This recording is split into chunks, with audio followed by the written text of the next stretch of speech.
السلام علیکم ناظرین، آپ دیکھ رہے ہیں لمحہ نیوز اور میں ہوں نوشاد علی خان۔ ناظرین، کل میں نے اپنے ویلاگ میں کہا تھا کہ ایران نے آبنائے ہرمز جو ہے اسے دوبارہ بند کر دیا ہے،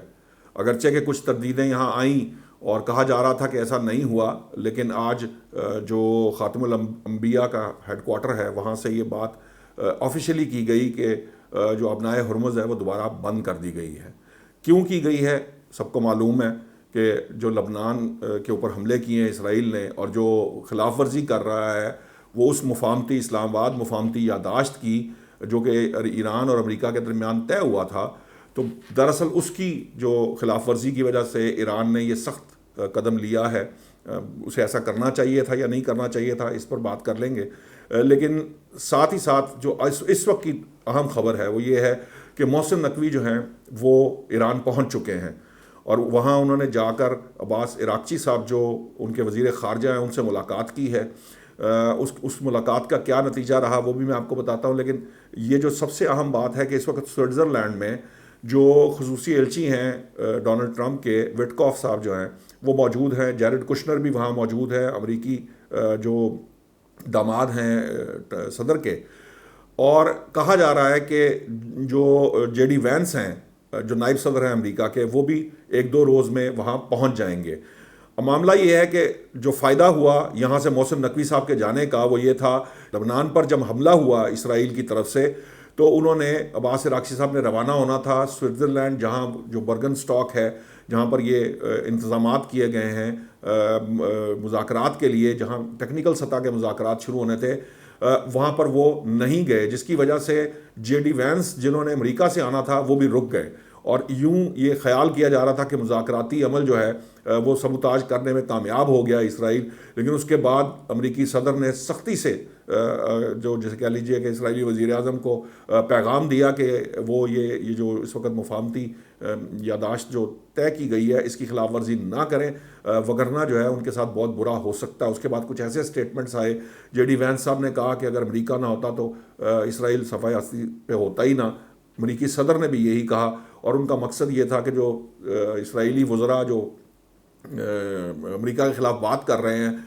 وہ ان کو روکا جا سکے۔ تو وہاں اب تھوڑا سا جسے کہہ لیجئے کہ جو جے ڈی وینس اور امریکی صدر ڈونلڈ ٹرمپ کی طرف سے جو سخت بیانات دیے گئے، اس کے بعد فوری طور پر کل وہاں لبنان میں اگرچہ کہ جنگ بندی ہو گئی، لیکن غزہ پہ بھی اٹیک ہو رہا ہے اور باقی دیگر جگہوں پہ بھی کچھ سننے میں آ رہا ہے کہ لبنان میں بھی دوبارہ کچھ چھوٹا موٹا معاملہ ہوا ہے۔ باہر طور بڑا اٹیک نہیں ہوا کیونکہ وہاں جنگ بندی کی بات ہوئی، اسرائیل نے فوراً حزب اللہ کے ساتھ جنگ بندی کی خبر چلوا دی کہ ہم جنگ بندی کر رہے ہیں۔ اس کا فائدہ یہ ہوا کہ جو مذاکرات ہونے تھے جس کے بارے میں کہا جا رہا تھا کہ وہ خراب ہو سکتے ہیں، وہ اب دوبارہ شروع ہونے جا رہے ہیں۔ اتوار کو جو پہلے عباس عراقچی صاحب نے جانا تھا، اب جو ایرانی اسپیکر ہیں اسمبلی کے کالباف، وہ باکر کالباف جا رہے ہیں، بلکہ جب میں یہ ویڈیو ریکارڈ کر رہا ہوں تو وہ سوئٹزرلینڈ کے لیے اپنے وفد کے ہمراہ روانہ ہو چکے ہیں۔ تو عین ممکن ہے کہ کل یعنی اتوار کے روز جب وہاں تکنیکی مذاکرات ہوں گے، انیشیل فریم ورک ڈسکس کیا جائے گا، تو اس کے فوراً بعد جے ڈی وینس اور باکر کالباف جو ہیں وہ آمنے سامنے بیٹھ کر مذاکرات کریں گے۔ جو چیزیں طے کرنے والی ہیں 14 نکات سب کے سامنے ہیں۔ ایٹمی جو پروگرام ہے وہ سب سے آخر میں ڈسکس ہوگا، اس سے پہلے باقی تمام معاملات ہوں گے۔ ایران ایک دفعہ پھر پوزیشن آف اسٹرینتھ پر آ چکا ہے کیونکہ اس نے آبنائے ہرمز دوبارہ بند کی ہے۔ اگر وہ آبنائے ہرمز کو بند رکھتا ہے کچھ دن تو پھر مسائل شروع ہوں گے، تو امریکہ کو ایک ویک پوائنٹ سے اسرائیل کی جہالت کی وجہ سے، بے وقوفی کی وجہ سے، یا اس خواہش کی وجہ سے کہ یہ مذاکرات کامیاب نہ ہوں، جو لبنان پر حملہ کیا گیا تھا، یہ اس کا نقصان ہے جو آبنائے ہرمز کی بندش کی شکل میں سامنے آیا ہے۔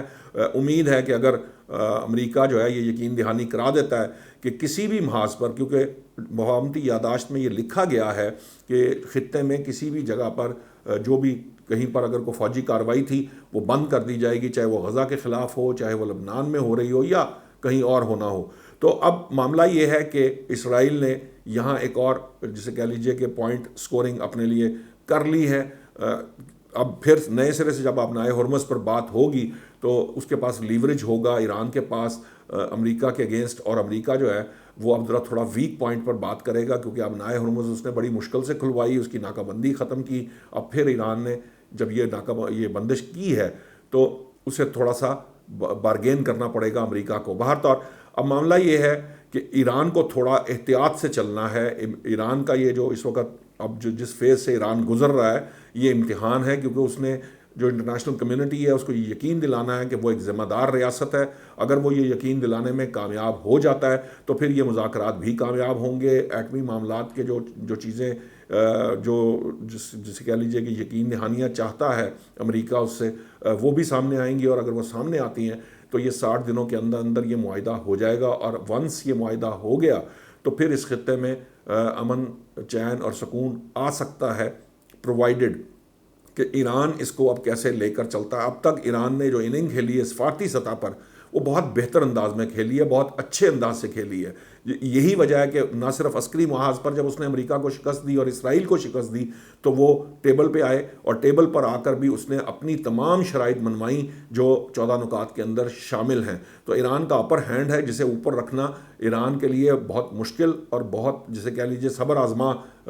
جو ایک سفر ہوگا جسے اسے اچھے طریقے سے طے کرنا ہے. اگر اس نے کوئی غلطی کی, وہ غلطی جس طرح کی غلطیاں اسرائیل کر رہا ہے اپنے جذبات میں یا اپنی خواہشات کے پیچھے بھاگ کر, تو پھر ایران کو ہو سکتا ہے کہ اس کا نقصان ہو. اب ایران کو بردباری کے ساتھ آگے بڑھنا ہے, اسرائیل جیسی غلطیاں نہیں دہرانی, کیونکہ اسرائیل نے دراصل امریکہ کی پوزیشن کمزور کر دی ہے لبنان پر حملے کر کے. اب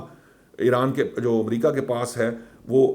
ذرا کم اسٹرینتھ ہے ایز کمپیئر ٹو ایران. تو بہرحال ہماری دعا تو یہ ہے کہ جلد از جلد جو ہے ایران جو ہے وہ اس کے معاملات طے پا جائیں, اس کی سینکشنز لفٹ ہوں, کیونکہ اس کی سینکشنز لفٹ ہوں گی تو پاکستان اس کا بینیفیشری ہو سکتا ہے, اور بڑے جسے کہتے ہیں کہ بہت بینیفٹس پاکستان کو مل سکتے ہیں, گیس کی مد میں بھی, تیل کے معاملات کے اندر بھی, اور ادروائز بھی ہماری تجارت جو ہے دونوں ممالک میں, چونکہ ہم نیکسٹ ڈور نیبر ایک دوسرے کے, تو ہم بہت سی ٹریڈ جو ہے زمینی اس سے کر سکتے ہیں, جس سے ہمیں ایک بارڈر کھل سکتا ہے. بارڈر کھلنے کا فائدہ